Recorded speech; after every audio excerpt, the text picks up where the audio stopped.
Welcome to Moments in the Word. I'm James Tyler, your host, and this afternoon we'll be reading from Acts chapter number 10, verses 1 through 23.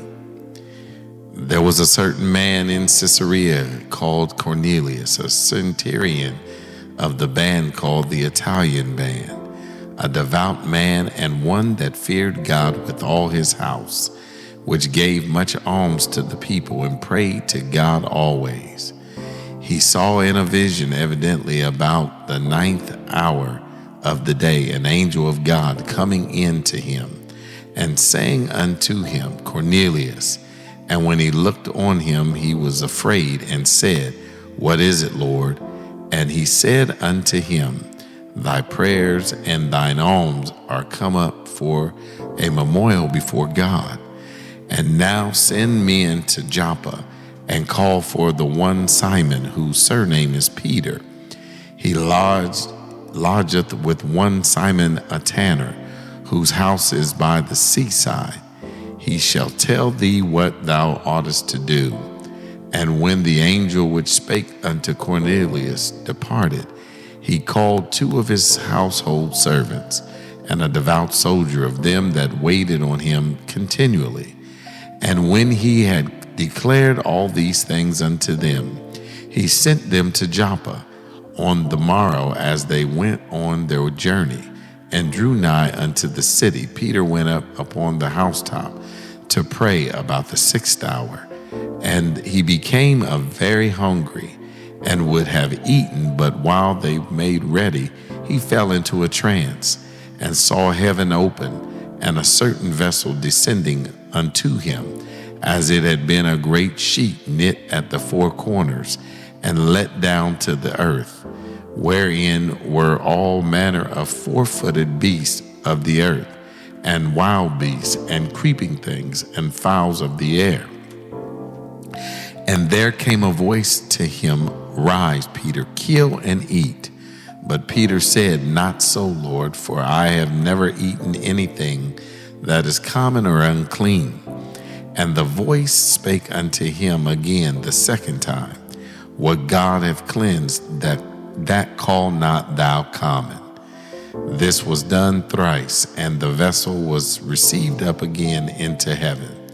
Now while Peter doubted in himself what this vision which he had seen should mean, behold, the men which were sent from Cornelius had made inquiry of Simon's house, and stood before the gate, and called and asked whether Simon, which was surnamed Peter, were lodged there.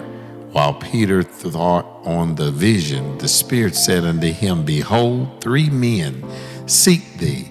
Arise, therefore, and get thee down, and go with them, doubting nothing, for I have sent them.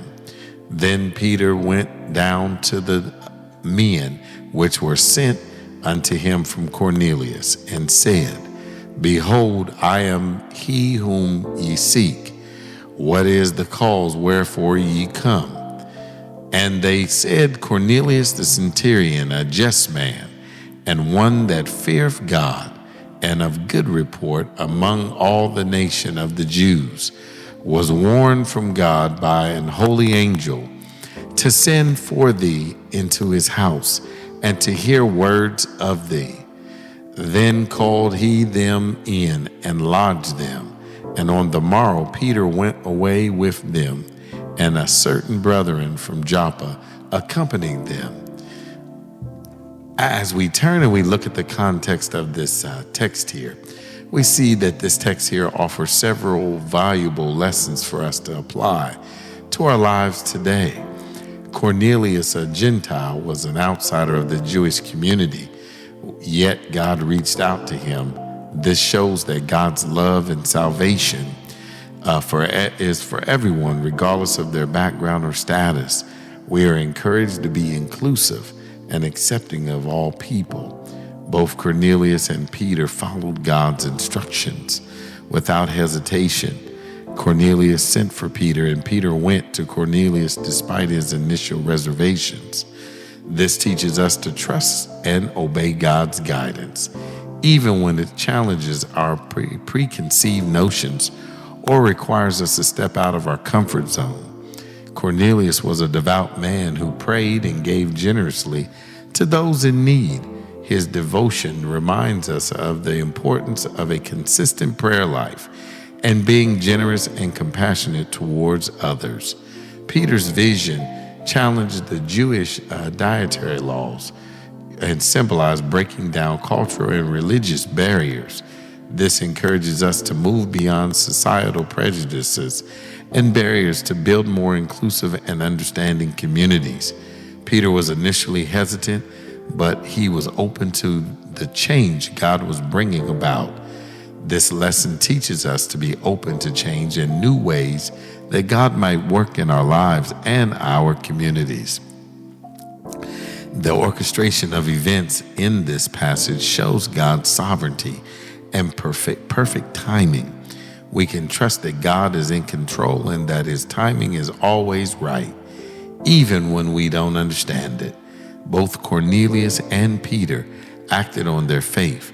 This inspires us to put our faith into action by taking steps towards what we believe God is calling us to do.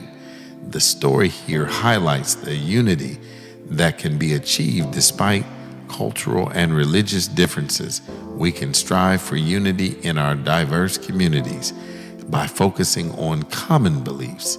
These lessons emphasize the importance of inclusivity, obedience, prayer, and breaking down barriers, embracing change, trusting in God's timing, and putting faith into action.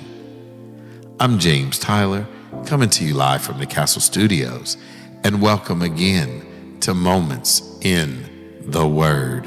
God bless.